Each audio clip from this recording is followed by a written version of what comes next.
All right, so boom. So I'm minding my business at Momocon, right? I'm walking around just seeing what I can see, seeing the sights. And I come across this banner that says like Doc Gallows and Carl Anderson, and they're here, and I'm at Momocon, and I'm like, what? So, you know what I'm saying? I follow my nose. I go to the location, and then right there, like, I wasn't even expecting it. Like, Doc Gallows just sitting there, just looking like regular, and you know, he like 6'8", so like ain't nothing regular about that. Yeah.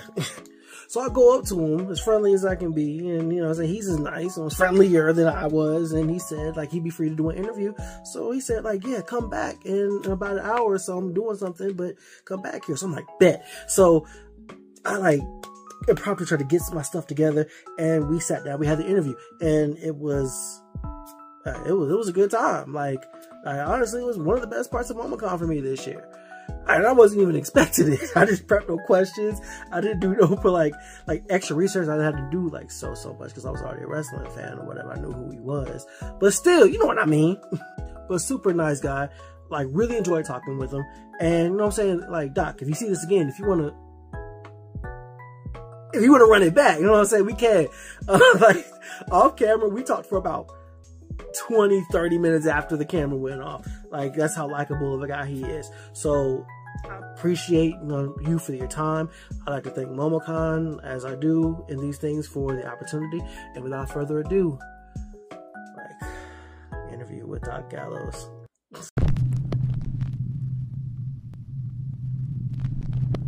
Welcome back, ladies and gentlemen, to another episode of JB vs. the World. I'm your host, JB, and I have found somehow, some way, at Momocon, oh baby, a good brother. Where else would I be? Where else would I be? Hottest ticket in town. It's Zicky Dice's Trouble in Paradise.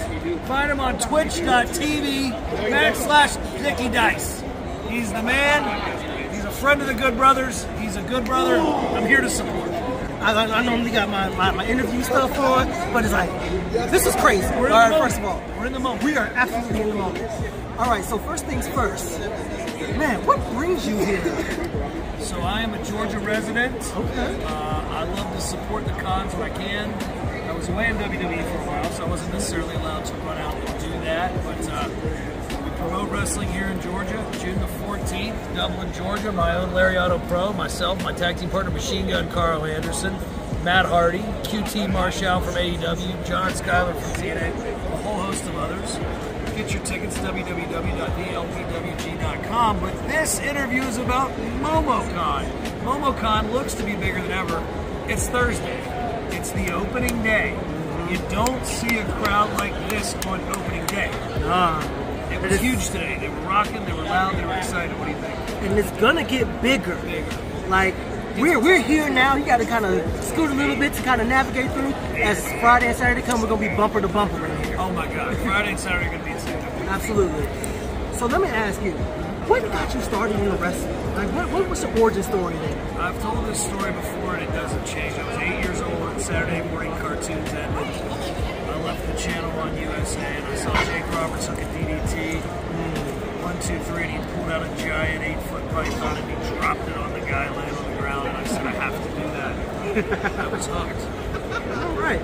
And once you got to WWE the first time around, like, what was that experience like for you? Man, I went to WWE the first time when I was 21 years old, shortly after my 21st birthday. And came through the developmental system here in Georgia. Down in Georgia, actually, was Deep South Wrestling. I wrestled Independence for 3 years while I was playing college football. I left doing that. And I got called to the $1 Million Tough Enough in 2004 when I was 20. I did not make it, but then I kept sending my tapes to my Independence. I was driving up and down the East Coast wrestling for $20, whatever I could get. And I got hired, and I've been in Georgia for the last 20 years. I've been here ever since. Nice. It's been a nice ride. Nice. Now, one of your most famous accolades is your time in Japan.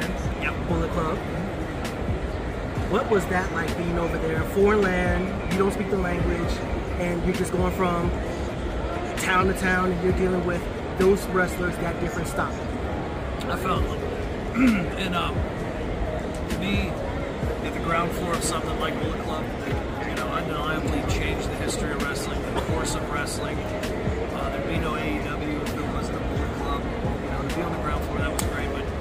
that's when my tag team partner Carl Anderson, who'd been there, you know, for years before I arrived, was such a great help to me. Because he could speak the language, he was familiar with the style, he'd been wrestling these guys, he'd been working with them, so it was a natural fit, and it helped me along in Japan. And then I think that I was able to reciprocate because I wrestled on American television for years before that. So when we came to WWE together, I was able to kind of give it back to him a little bit. So it's been a beautiful partnership, friendship, business partners, and best buddies. So I owe a lot to him, for sure. Is it safe to say that he's your favorite Bullet Club member of all time? Oh, for sure. He's number one, and then Matt and Nick Jackson, the Young Bucks, are number 1.5 and 1.5. I love those guys. I love all the Bullet Club. There we go. You returned back to WWE. What was that experience like? In 2016, it started out great. We came in, we were hot. We did the John Cena angle. Beat up John Cena. Beat up John Cena. We were hot for a while, and then, as happens in WWE, they're not huge on tag team wrestling. So there were a lot of ups and downs in that run. And then we were on a hell of a high. We were in the Undertaker's last match at WrestleMania, a cinematic match during COVID. And then pissed somebody off, for the interview's sake. But 11 days later, we're handed our walking papers in release, which I think is a record for main eventing WrestleMania. But what I'm most proud of out of that was we didn't land on our feet, we stuck it. We came out of the gate, we produced 2 parody pay-per-views at my house, Talking Shop Mania 1 and 2.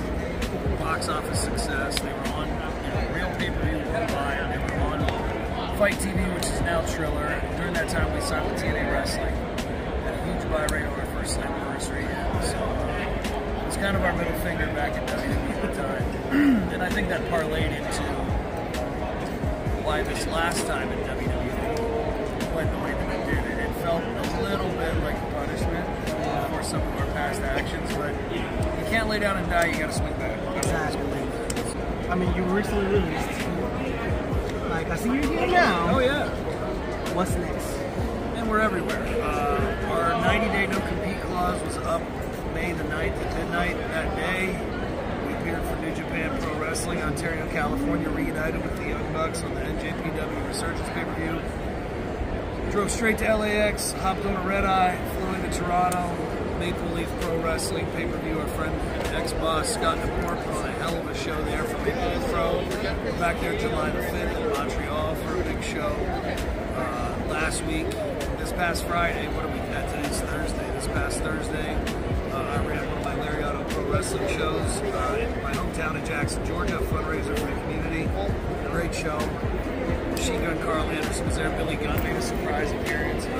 T. Marshall from AEW. The following night, we were up in Ringgold, Georgia. My good friend Paulie, we did a great show there. I was going to take the weekend off. My son graduates high school.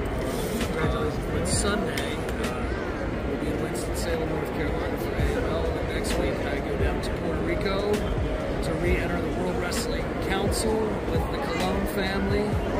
Primo Colon, Carlito, her father, the legendary Carlos Colon. So excited for that. The calendar's full all through the summer. But, it's fun to be back out there in the wild. We got a lot of stuff I can't say yet. Where we'll be popping up, where you're going to see us. Keep watching TV. Two more questions. Sure. What would you say is the most, or your least favorite part of the wrestling world? I have loved every aspect of wrestling except for the politics. There's a lot of shit that happens behind the scenes that you guys don't get to see because you see the magic in front of the curtain. And there are a lot of things that happen behind the scenes that are out of our control. We never hear about, you guys never hear about. And they can derail a career quickly, so you better be ready to pivot if you want to stay in this game. 23 years in, young veteran. Final question. What is your favorite and most rewarding part of being a professional wrestler? Coming to Momocon and meeting you. You heard me here first. Well, thank you for your time, sir. All right. Can I get it too sweet? That's my Hulk bitch. We're done. All right.